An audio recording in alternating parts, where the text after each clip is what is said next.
Management Plan Stakeholders meeting. So let me pull up the agenda here. So we are here today to talk a little bit about the Phoenix Draft 4th Management Plan. What we're going to do today is I'm going to provide just a really brief overview of the Phoenix Draft 4th Management Plan and some updates and some conversations that ADWR has been having with various stakeholders. And then the rest of the meeting, the bulk of the meeting, is going to allow time for a public forum, a public comment on that draft plan. So if there are any questions or comments, we would be glad to take those from the crowd at that time. We do have a microphone and a podium set up here, so please do come to the podium for those comments, and please do also state your name before you start speaking during that period. So I will go ahead and dive into the management plan. So what you can see on the slide here, actually, would you mind turning off the lights? Sorry, thank you. Sorry, we'll turn off the lights so you can actually see the slide. So what you see on the slide here is an overview of the timeline that we've laid out for the 4th and 5th management plans. So right now we are working on finalizing these remaining 4th management plans. So as a reminder, ADWR has already adopted the Tucson and Prescott 4th management plans. We are currently working to finalize the Phoenix 4th management plan, and then we will also be finalizing the Pinal and Santa Cruz 4th management plans. You can see on this timeline that kind of at the same time as we're finalizing those remaining 4th management plans, we have also begun the development process for the 5th management plans through the Management Plans Work Group, which is MPWG here. So our intent for that Management Plans Work Group is that we will basically work through the end of next year to do the research and outreach and development that is needed for the 5th management plan before we start drafting it, hopefully starting in about 2021. So what you see now is a timeline just for those 4th management plans. So we have kind of an extensive process for the adoption of each management plan. So what we saw with Phoenix is we published an initial draft in July and presented it to the GUAC, and have been taking both GUAC and public comments on that plan since then. So we are currently kind of in between numbers 2 and 3 here. So our goal, this meeting today is part of this process, gathering stakeholder feedback, allowing time for stakeholder engagement and input on these plans. So we on the Phoenix 4th Management Plan, are accepting public comment through November 8th, and I'll have that date on the slide in a little bit. And then we intend to publish an updated draft of the plan incorporating a lot of the stakeholder feedback that we've received. And we hope to start, so we will also be presenting to the GUAC on November 18th, and we hope to start promulgation of the draft plan in January. And promulgation is the legal adoption process for these plans.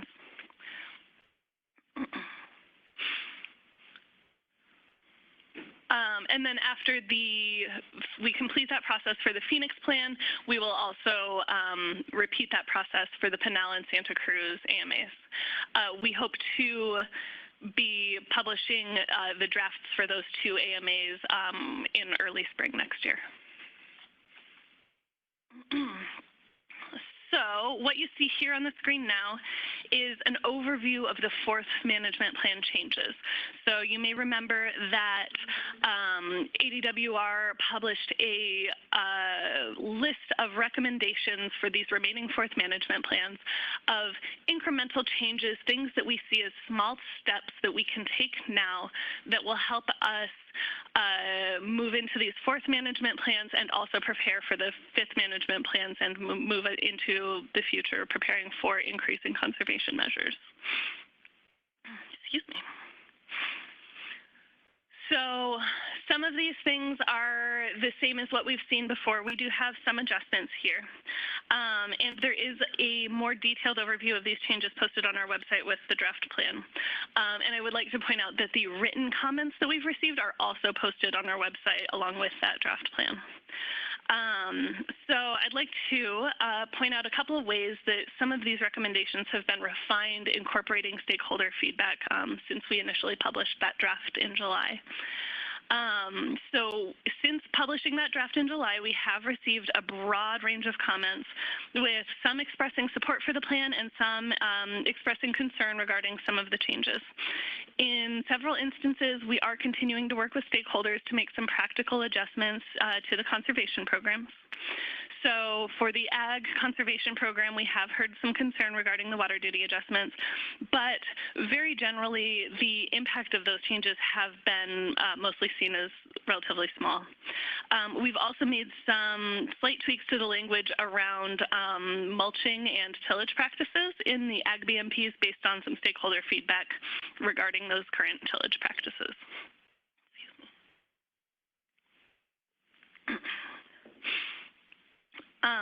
For the Municipal Conservation Program, we have received a lot of feedback on the points structure for the BMPs in the non-per capita program, and we are continuing to work with those stakeholders to establish a reasonable and meaningful point system for that program. For the industrial program, we have already incorporated a clarification for which conservation requirements would apply to combined cycle power plants.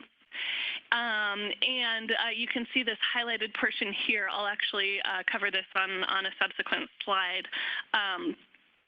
But this has to do with the turf conservation program. We've worked with various representatives in the turf industry to understand their concerns and to find a way forward that both meets the industry's needs while still meeting the conservation program objective of reducing withdrawals of groundwater.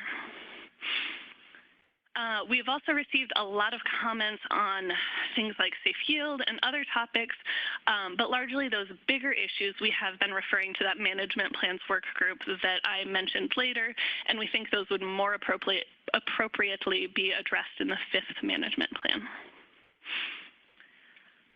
All right, so now I'll go into just a little bit more detail on this turf item.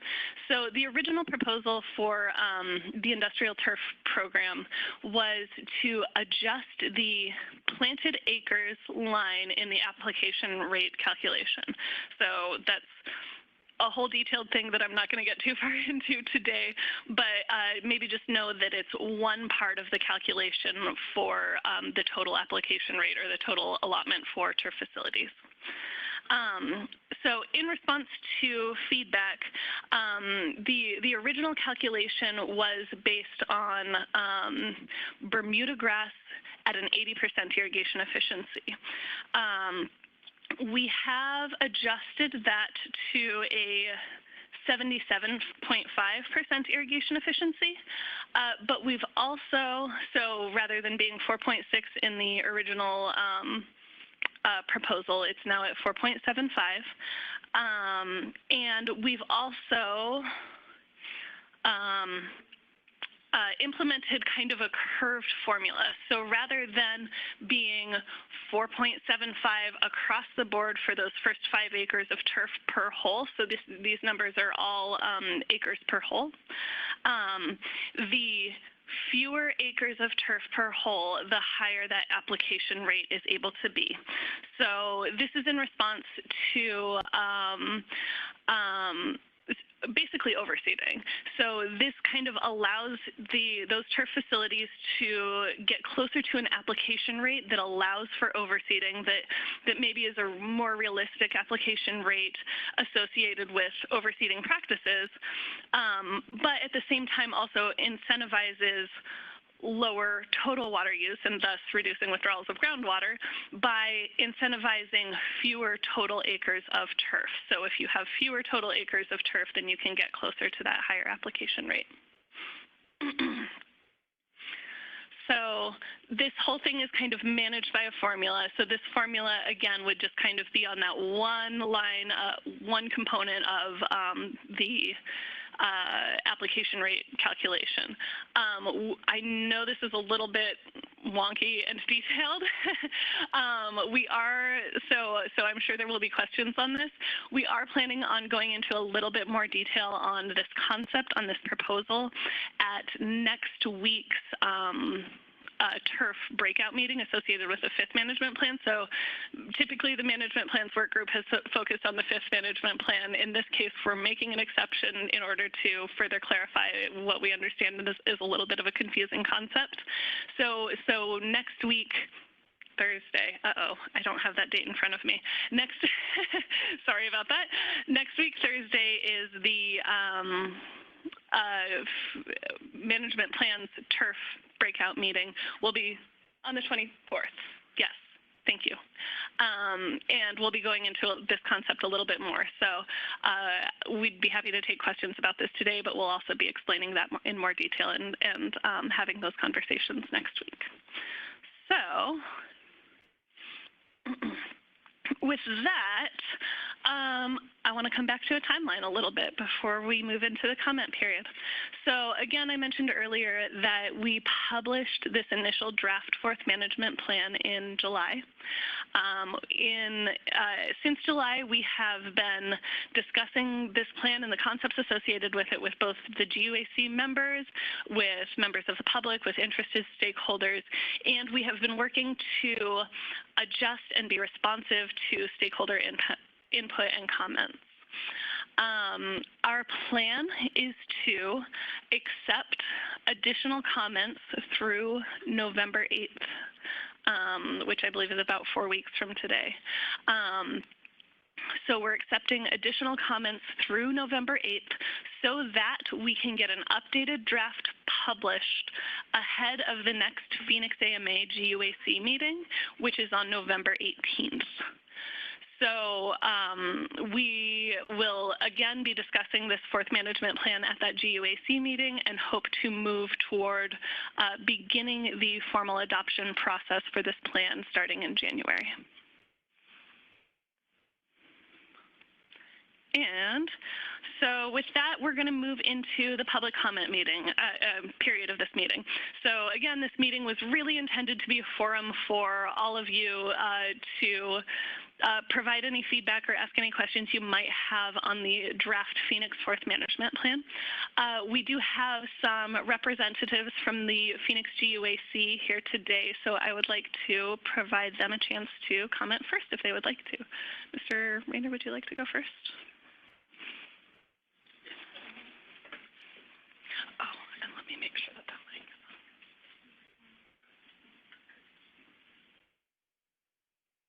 on. Red light, now it's a green light, so it must be time to go.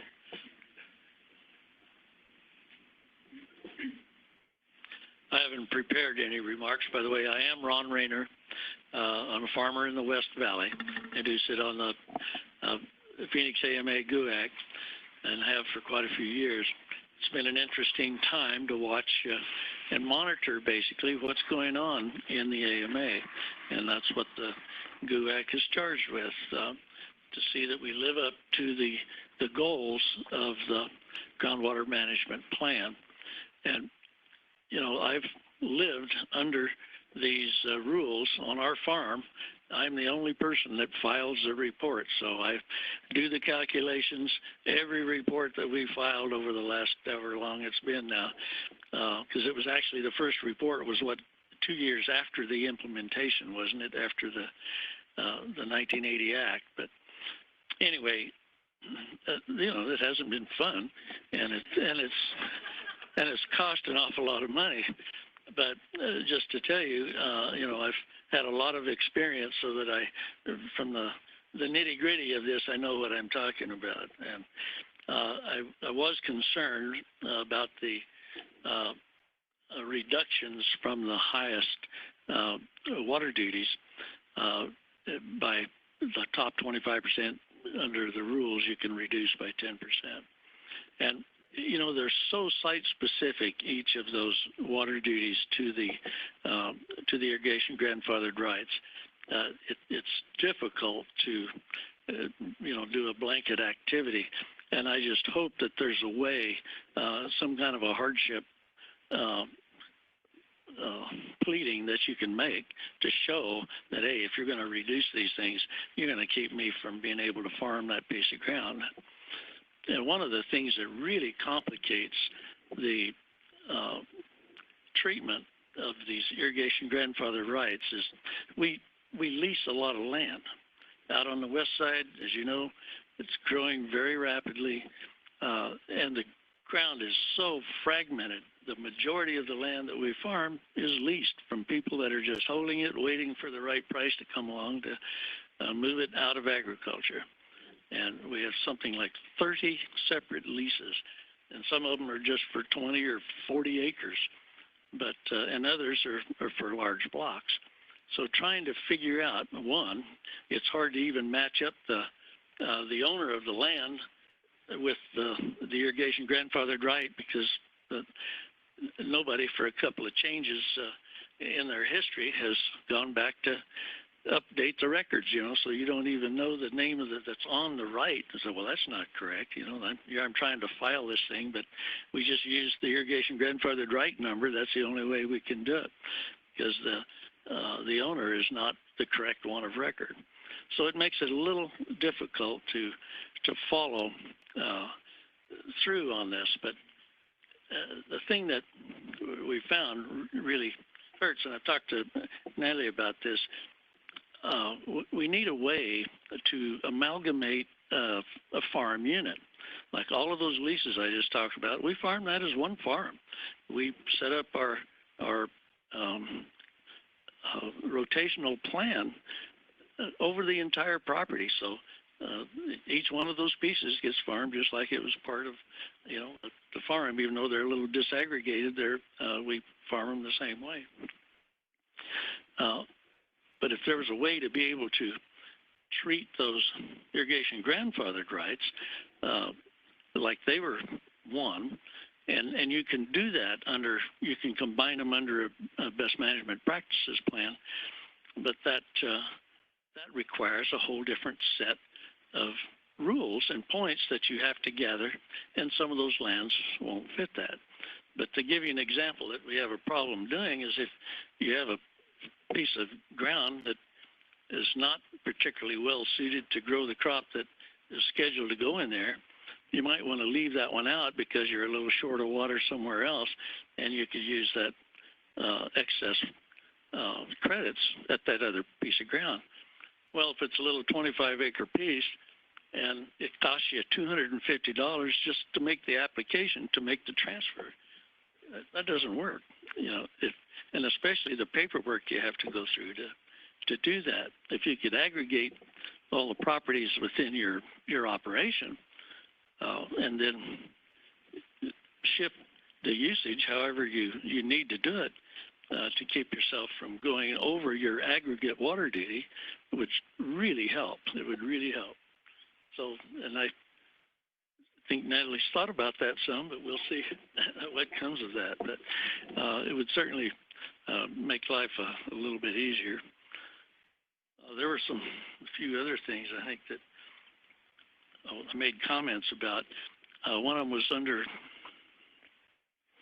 the best management practices, and I commented that I thought that it seemed like there was a bias away from using surface flood irrigation, that it somehow gained a reputation of being rather not efficient, however you want to say that is. But and we found exactly the opposite, because the system that we've developed, we convert all the lands to border flood as quickly as we can, because if you do it right, you engineer it correctly, we gain efficiency when we do that, rather than losing it. It's much more efficient than furrow irrigating.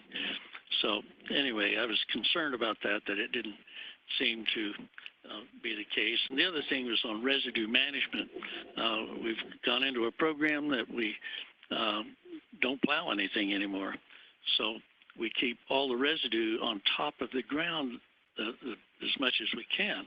And it's part of what we consider to be a conservation agriculture program. It has three basic tenets, and the first one is that you disturb the soil to the least extent possible. The second tenet is that you maintain an organic cover to the greatest extent possible, either a growing crop or residue. And then the other one is you use plant associations that are beneficial to the, which is basically a rotation. And all of those things we do, and that comes right out of the FAO Conservation Ag Guidebook, you know, and we didn't even know we were doing it until I saw this thing, but it's worked really well for us. And we've been able to maintain our use of water, I think, in a very efficient manner. So unless anybody has a question for me, or if I'm allowed to take any questions, I have enjoyed my many years on the GUAC, and I'm getting ready to bail out. I think I'm not going to seek appointment on the next one, so I'll let somebody with a little more energy to get after it. Any questions? Chris, or whoever's conducting the meeting can.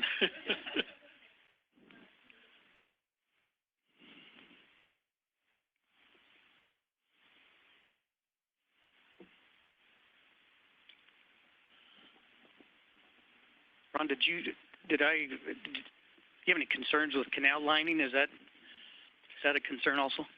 You know, yes, I raised that concern. I mean, what I was really thinking of was there were a couple of canal systems down in our neck of the woods, the Arlington Canal and the Buck Irrigation Canal Company. They're both in what's considered the waterlogged area. So I did find out afterwards that they would be excluded from that.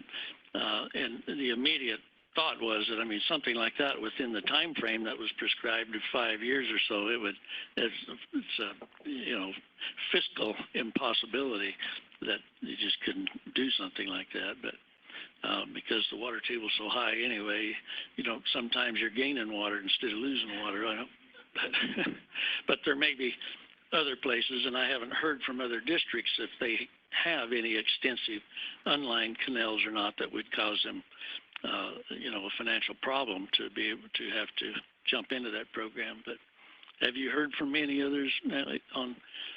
So I wasn't sure that there were any other districts in the area that had any unlined canals, but except for those couple of ones way out on the far west side. Okay, thanks. Thank you, Mr. Rayner. Mr. Fairbanks, would you like to go next?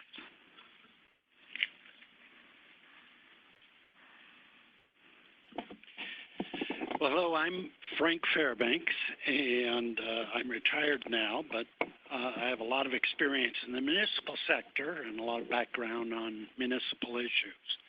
I'm really here today to listen. And that's what I'm here about. I'm very happy to have this chance to listen to all of you and your concerns and what we need to do to make this plan better. We're members of the GUAC, and the GUAC really is not a regulatory body. Our job is advisory, and so we will listen to what you have to say, and we will make recommendations ultimately, but we're not a decision maker in the sense of finally deciding this. You know, water is an interesting issue because we're all in it. The ag industry's in it, the industrial sector's in it, the cities are in it, the golf courses are in it. Almost every segment of our society is impacted by water and the availability of water, not only today, but for the future. We can hold our heads high because nationally, the state of Arizona, because of the work of many of the people in the room here, the state of Arizona is recognized as a national leader in conserving water and in using it appropriately and in using it to make sure we get the benefit out of every last drop. That's true because we've all come together from our different sectors. We've all had to compromise. We've all made some concessions. But we've also gotten things out of working together. Water that might have gone away, well, we've had access. And most of us have had enough. What's the old Rolling Stone song? You don't always get what you want, but if you try real hard, you get what you need. Well, that's really where we are, is most of us have gotten what we need. So I think looking ahead, what we need to do is to figure out how we can progress, how we can all be a part of conservation, how we can all make the concessions we need to make and still have what we need to do what we're doing. You know, somebody once said, and I should know who said this, is either we hang together or we'll all hang separately. And the reality is the world is changing.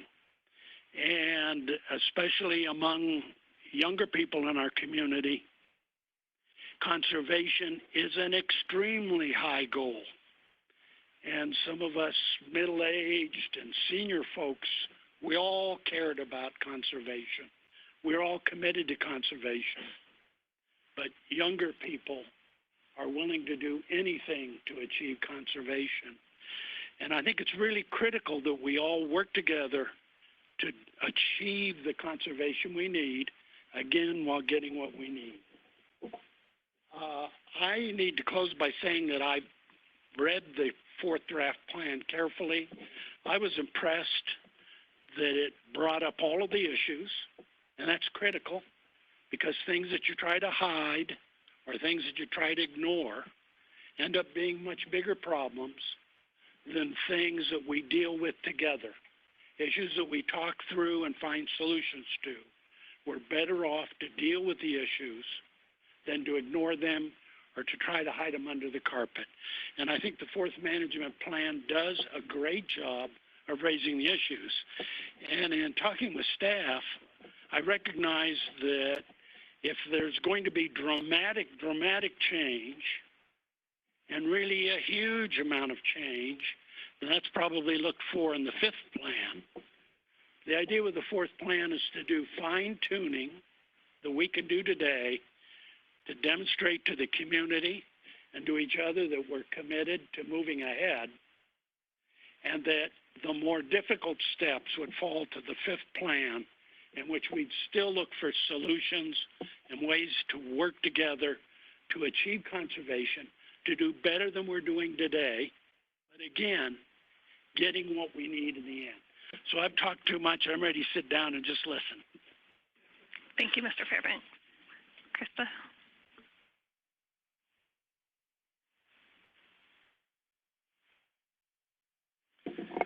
Good afternoon. I'm Krista McJunkin. I'm the Director of Water Strategy for Salt River Project, and I'm here on behalf of Dave Roberts, the Associate General Manager for SRP Water Resources, who's a member of the Phoenix AMA GUAC. We appreciate the opportunity to comment on the draft fourth management plan. DWR staff has put considerable effort into bringing the plan together, and we have provided detailed comments on that draft plan. We appreciate DWR staff time, or their willingness to spend their time meeting with us to go over our concerns, and we're glad to see many of our concerns were addressed in the revised draft. We think it's important to take an historical perspective with respect to overdraft. Through the efforts of DWR and water users in all sectors, there have been great strides in reducing overdraft through efforts on both the supply side and the demand side. On the supply side, a significant investment in surface water treatment, recharge, and recovery have both made increasing the use of renewable supplies and reducing reliance on groundwater pumping possible. On the demand side, we've seen water demand reductions not only due to the effect of urbanization, but also real conservation by water users in all sectors. Within SRP's boundaries, we've seen agricultural water use reduce on average across our service area. In 1980, it was 5.48 acre-feet per acre to 3.42 acre-feet per acre last year. We've seen a similar reduction in municipal water use. Again, averaged over our entire service area, it was 2.62 acre-feet per acre in 1980, and it's 1.9 last year.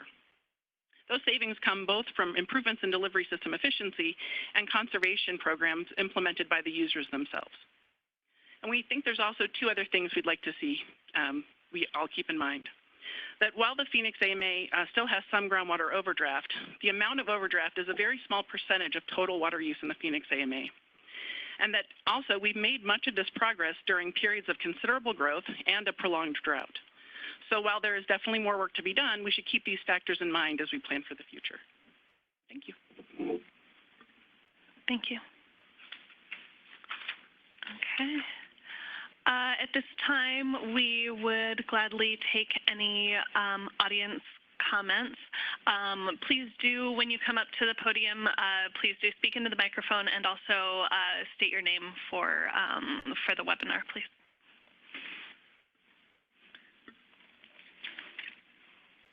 Rory.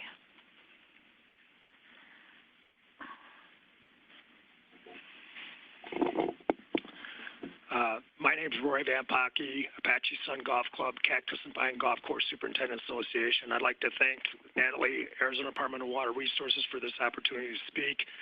Water is very important. Like Frank says, it brings us all together. The golf industry is behind 100% collaborating, communicating, educating.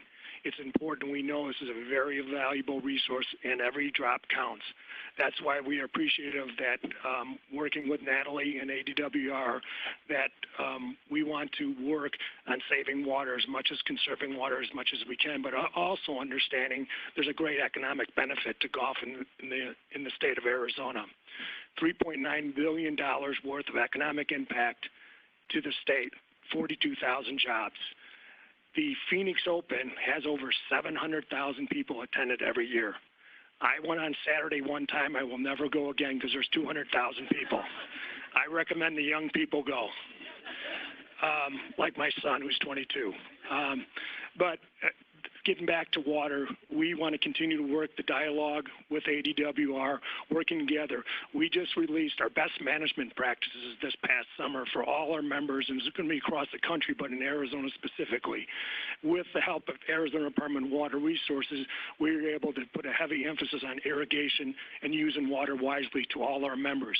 This is a website that they can go to, refer to, and understand how important water is. So we will continue to work with Arizona Department of Water Resources and work in the fourth plan and the fifth plan on really communicating and educating how important turf is, but we will continue to look at new ways. So thank you very much for your time. Thank you, Rory. Anybody else?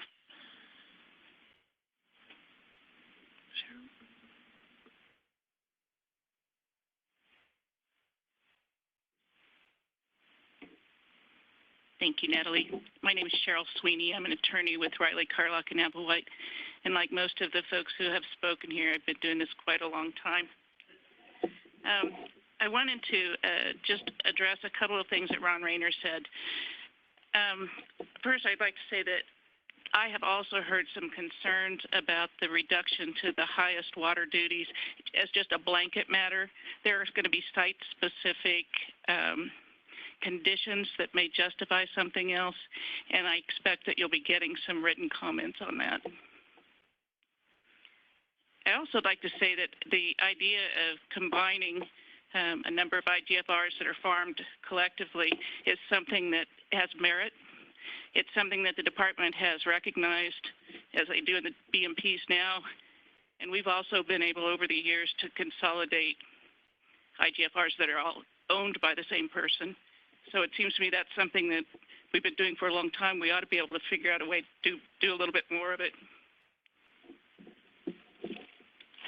And I have one question for you.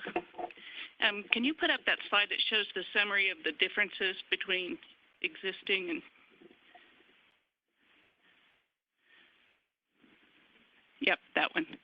So that very first line item on the agriculture districts line, where under the third management plan, this is about canal lining, 10% or less, 10% or more of water deliveries for irrigation use has been changed to any water for irrigation use. That was a little bit too subtle for me to understand what we were trying to get at. Do you know what it's supposed to do? It's a subtle thing. So basically, if a water provider is delivering water for irrigation use, any water for irrigation use, then they should either line their canals, or those canals should comply with 10%. If it's less than 10%, I always get that mixed up. If it's less than 10% or 10% or less, lost and unaccounted for water. So it's just minimizing that lost water, either through lining or through other measures. So it's not 10% of the deliveries for irrigation use, but 10% of the overall deliveries if there's any delivery of irrigation So right, the new provision is if there's any delivery for irrigation use. Yeah. Thank you.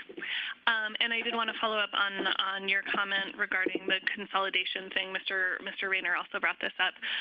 This is not something that we're looking at for the fourth management plan. It would require a little bit more development, but there's certainly some conversations that we're having regarding that idea for the fifth management plan. Thanks.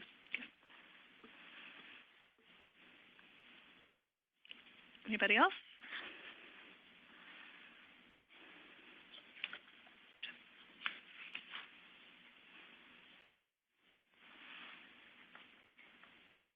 Yeah, my name's Chip Howard, and you can always count on me for a comment. I work in the turf grass industry, both golf and sports field turf, though I don't formally represent one of the entities, industry groups. With what you just showed us as revisions that you've recently made, I'm quite heartened to see those, and especially some of the brief glimpses that you showed kind of giving us a hint of the methodology you're thinking, which when we did the third management plan, what I think you're trying to do is what we tried very hard unsuccessfully to do because we didn't have enough data at the time. So the things with the fourth management plan, if someone were to ask me, I'd say, I would support that, recognizing that it's a brief bridge to the fifth management plan. If we can put a great deal of effort into the fifth management plan, maybe step back and approach it in a whole new concept rather just revising what the earlier plans have been. And in doing so, I actually think there's a great deal of groundwater that can be saved. Some of my peers will probably hang me for treason for saying that, but we have to look in the right places to find them without damaging the economic impact of the industry. And so I will vote that you're headed in the right direction if we can put a great deal of effort into the fifth plan.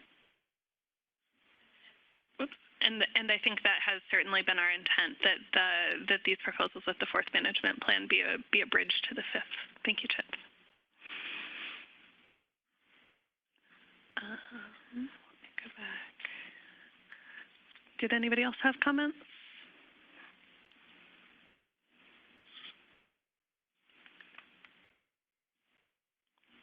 No? Mr. Rayner.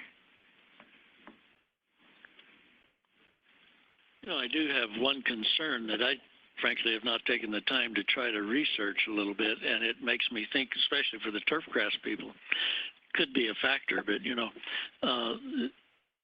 temperatures and moisture content of the air are the biggest things that affect how much water I use. And we've seen some changes. We've seen, of course, in the metro area, you have the heat island effect, so you have higher nighttime temperatures. When plants are going through even nighttime conditions like that, some of them will transpire and some will not, but anytime you have higher temperatures, the plants generally transpire a lot faster. So one of the concerns that I had when I looked back under the ag sector, the old numbers that were used for consumptive use of the different crops, frankly, I think some of them are a little bit odd. That I don't think they were backed up by research. I know Leonard Erie did all his work in the 40s over here at the old Water Research Lab. That's where most of those numbers came from for common crops anyway, ones that were grown, and some of the ones that are uncommon, I think somebody was taking some guesses, but just with higher temperatures, and we really see a difference in our crops. People say, well, did the monsoon rain let you not irrigate as much? I said, well, no, because usually getting a rain shower doesn't amount to a hill of beans, but what really helps is having a higher humidity. If it stretches your irrigation cycle from 10 days to 11 or 10 days to 12, just because there's higher humidity in the air, that's what really makes a difference for us. So anytime when you have very low humidity and higher temperatures, you're going to use a lot more water. And that's one of the reasons that we have flex accounts. I was kind of around. I wasn't directly involved when they were writing the act, but all the ag guys were meeting in the background and telling our guy what to say in the negotiations. But you know, that was one of the big concerns that we had, and that we needed a flex account to be able to save up some credits to use in those years when you were going to use a heck of a lot more water. So, I mean, that section of the act has worked pretty well. And one of the things that always kind of bothered me a little bit was that when we figured out in the GO Act that we had to deduct the credits, the groundwater credits from our balance, because we basically someone had the right to withdraw that amount of water. But I don't know if that's actually done anymore. I think someone told me that you don't actually deduct positive credits, groundwater flex account credits from the water balance. Do you or do you not? I'm not sure I exactly understand the question. The flex accounts are maintained on an annual basis. Well, sure. I mean, initially they were treated like they had already been pumped, and that because they were allowed to be pumped is the question that I had. So if a farmer goes beyond their allotment, for a certain year, then the flex credit will be deducted for that year. Yeah. Now, what I'm talking about is a positive credit. So if you didn't use all of your allotted water duty, then you created a credit that year for a particular year. And so you have an aggregate credit that's on every year IGFR. And the point was that at some point in time, those numbers, because they were allowed to be pumped, that they were deducted from the water balance. Basically, the spreadsheet for the AMA to determine whether you were meeting the goals or not. I'm not specifically familiar with that. What we do for the overdraft calculation currently is it's based on actual use in a given year. So, well, only on actual use and not on if you created credits. Correct. Yeah. Because when I thought of that, I mean, years ago when the Rainbow Valley area there was no farming going on at all, and they were just sitting there generating credits each year, it didn't seem logical that you would be deducting that from the water balance and for the AMA each year, because there were more credits than anybody could ever use. So. Good. Okay. Anyway, does anybody else know? I mean, the people that are doing the accounting, I guess, are the ones that ought to know. All right, thank you. Thank you, Mr. Rayner. Lacey?